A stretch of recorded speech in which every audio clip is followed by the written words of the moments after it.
चुनाव कौन लड़ा रहा है निर्दलीय को आप लोगों से छुपा हुआ कोई नहीं है। आप लोगों से छुपा हुआ कोई भी नहीं है कि कौन उसके लिए मदद मांग रहा है, कौन उसके लिए वोट मांग रहा है, उनके पीछे कौन सी ताकतें हैं, उनके पीछे कौन से लोग हैं, ये आप सब लोग सिवाना के लोग जानते। क्या भारतीय जनता पार्टी के नेता निर्दलीय के लिए वोट मांग रहे या नहीं मांग रहे, सिवाना के लोग आप फैसला कर दो। कई लोग जो हमारे साथ बैठे हुए थे वो दिखाने के लिए हमारे साथ में बैठे हुए थे, आज वो वोट किसके लिए मांग रहे हैं। उन्होंने चौका तो कांग्रेस का पहन रखा था, पर आज वो वोट, वो मंच सिवाना के अंदर वो किसके लिए मांग रहे हैं, वो तीसरे निर्दलीय के लिए मांग रहे हैं, क्योंकि उनको कांग्रेस और सिवाना से प्यार नहीं था। सिवाना क्षेत्र कांग्रेस पार्टी का गढ़ हुआ करता था। सिवाना क्षेत्र के अंदर हजारों कांग्रेस पार्टी के कार्यकर्ताओं ने एक मजबूत व्यवस्था का जो उनको रोकना चाह रही थी, उसके खिलाफ मजबूती से कांग्रेस का प्रचार किया और बिना संसाधन के किया। कोई भी साधन नहीं था उन लोगों के पास, ऐसे सैकड़ों उदाहरण आपके पास हो। एक उदाहरण मैं आपको देना चाहता हूं, हमारे यहाँ के स्वतंत्र सेनानी स्वर्गीय सोनाराम जी राजपुरोहित का। बिरदी चंद जी जब चुनाव लड़ते थे, वो पैरों के ऊपर, कोई साधन नहीं उनके पास, कुछ भी नहीं, और पैर पर पैदल चलकर और वो सैकड़ों किलोमीटर बिरदी चंद जी के चुनाव के अंदर प्रचार करा करते। तो ऐसे सैकड़ों कांग्रेस के कार्यकर्ता के कारण सिवाना क्षेत्र कांग्रेस के लिए एक मजबूत क्षेत्र हुआ करता था। ये चुनाव जो अब हम लोगों के सामने है इस बार, ये कोई पार्टी के चुनाव नहीं, ये चुनाव देश के अंदर दो वर्ग के चुनाव। एक वर्ग जो पूंजीपति और मजबूत लोग हैं, जो ये पूरा देश अपने खुद के लिए चलाना चाह रहे हैं, देश की हर व्यवस्था के अंदर खुद आधिपत्य जमाना चाह रहे हैं।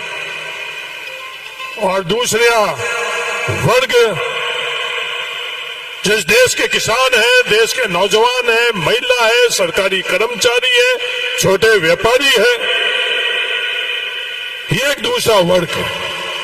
ये हमारा दुर्भाग्य है देश का, 1% वर्ग 99% लोगों के ऊपर आज राज कर रहा है।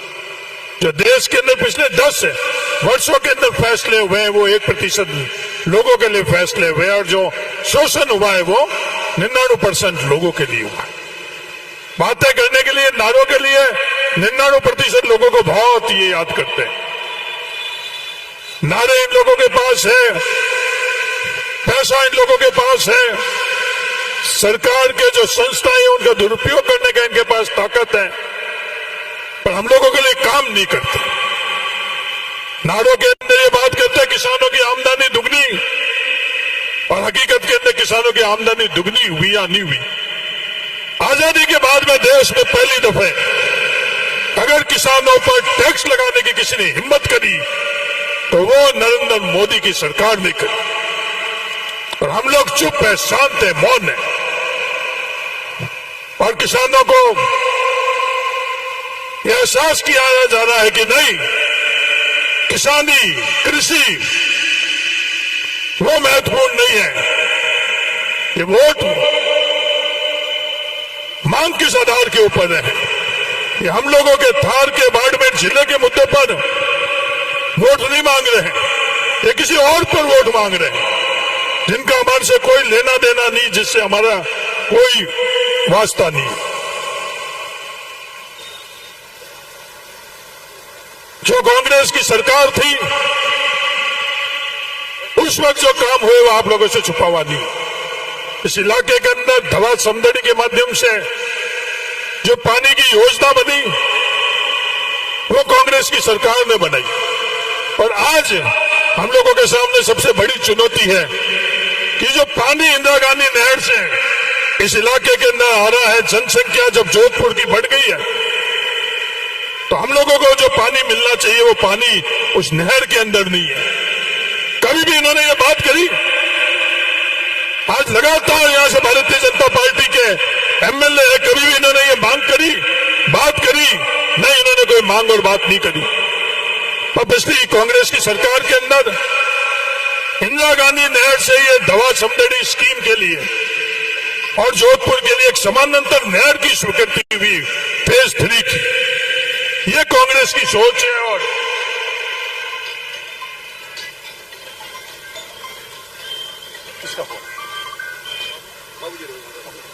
ये कांग्रेस की सोच है और ये कांग्रेस के निर्णय।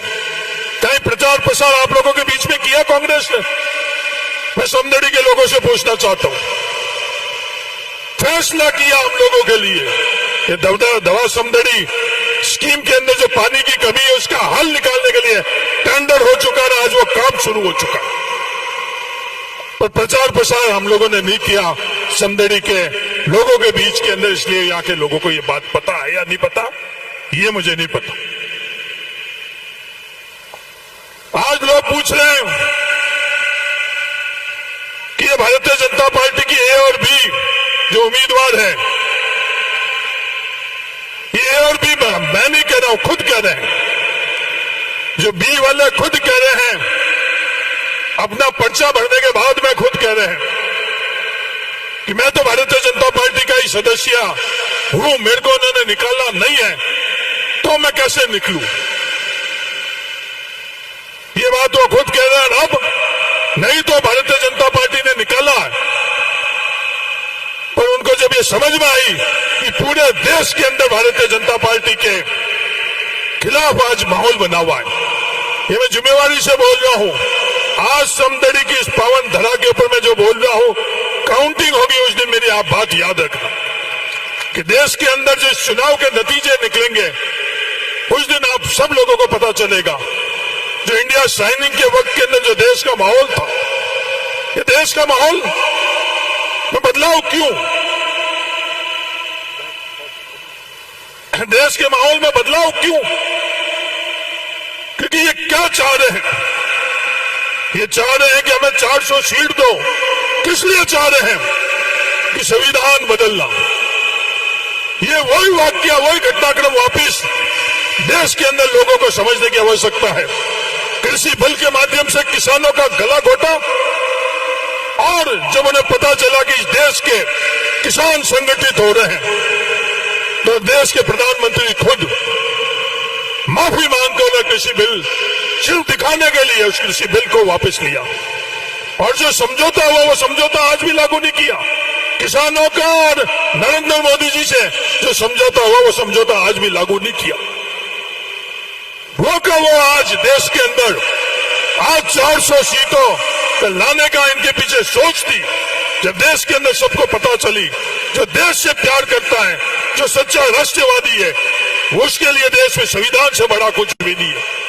और देश का हर जो देश से प्यार करने वाला व्यक्ति को जब समझ में आया कि इन लोगों की मंशा क्या है, ये संविधान को बदलना चाहते हैं, उस दबाव के अंदर कल देश के प्रधानमंत्री खुद ने बाड़मेर के अंदर बात करी, पर इनकी बात की विश्वसनीयता नहीं है।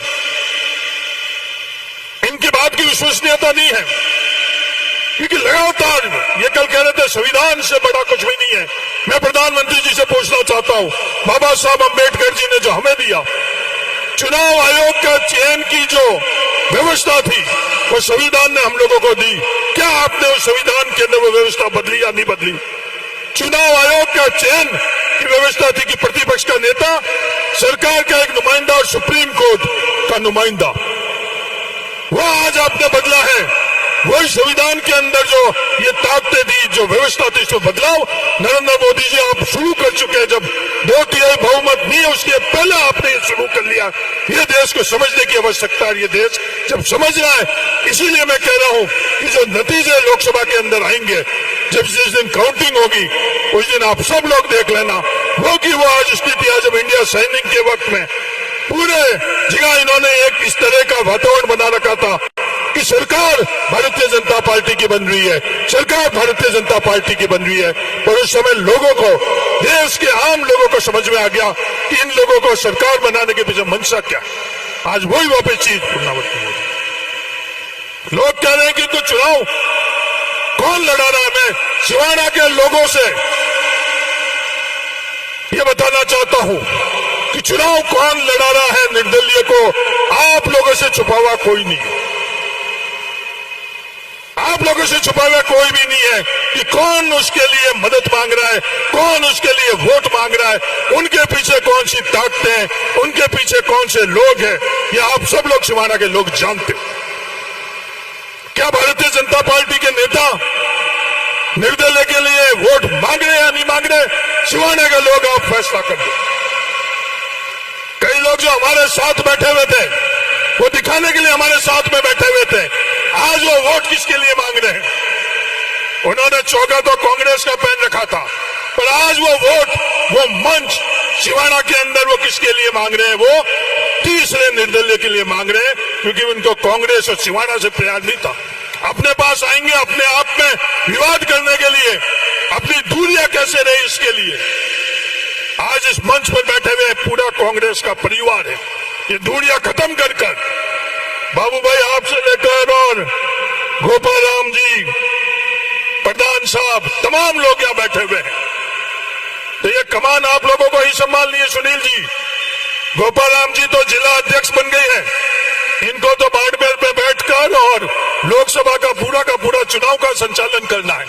तो आज के बाद में आप गोपाल राम जी को छुट्टी दो कि आप चुनाव का संचालन पूरा बाड़मेर मुख्यालय के ऊपर बैठकर और सभी विधानसभा क्षेत्र का करो। और आप लोग, ओम जी, पंकज प्रताप जी, आप लोग इस कमान को संभालो। सिवाना के अंदर मुकुंद सिंह जी आप इसको, गरिमा जी आप इस कमान संभालो, क्योंकि चुनाव संचालन भी करना पड़ता है, हर तरह की चीजें भी रहती है। अभी भी मैं यहां से जल्दी बोलकर जा रहा हूं क्योंकि आगे मीटिंग। सिवाना के अंदर हम लोगों को साथ कौन है, हमारे अपने कौन है, सिवाना के लोगों से मैं निवेदन करना चाहता हूं, हमको एक जाजम पर बैठाने वाले कौन है और हमके बीच के अंदर विवाद कर हमारे को अलग अलग करने वाली कौन सी ताकत है। कांग्रेस पार्टी आप 36 कौम को एक साथ बैठाने की कोशिश करती है, बिना भेदभाव एक साथ बैठाने की बात करती है। जब किसी के साथ शोषण होता है, किसी को प्रताड़ित किया जाता है, तो कांग्रेस पार्टी हर समय उनके साथ में खड़ी रहती है। और ये ए और बी भारतीय जनता पार्टी क्या करती है कि आपस के अंदर दूरियां पैदा कैसे करे, धर्म से धर्म के बीच में दूरियां कैसे पैदा करे, जाति से जाति के बीच में दूरियां कैसे पैदा करे। तो मेरा आप सब लोगों से ये निवेदन है और सिवाना के विधायक साहब से को भी मेरी सलाह है कि जहां भी रहो आप ईमानदारी से रहो।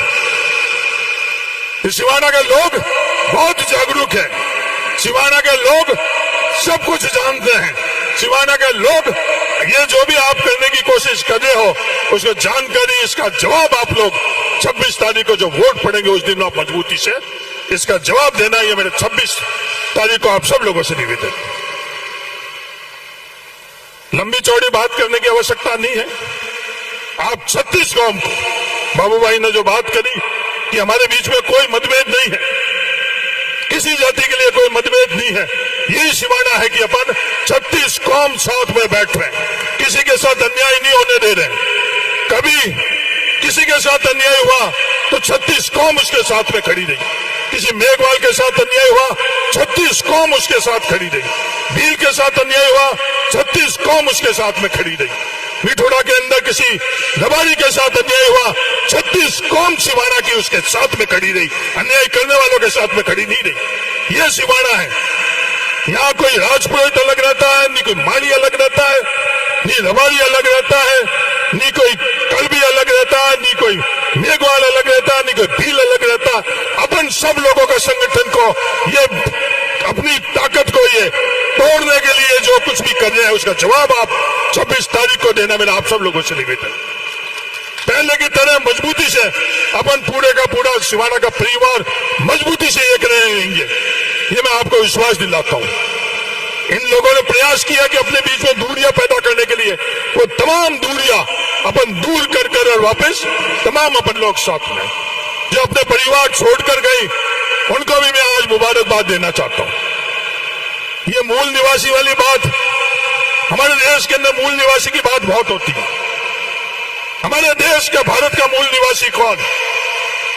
एक उसकी परिभाषा जो बामसेफ की तरफ से आती है, एक तो वो परिभाषा है, एक जो दक्षिण के अंदर द्रविड़ लोग हैं उनकी परिभाषा आती है मूल निवासी के हिसाब से। हमने तो जब हमारे साथ में थे जब पराया नहीं माना,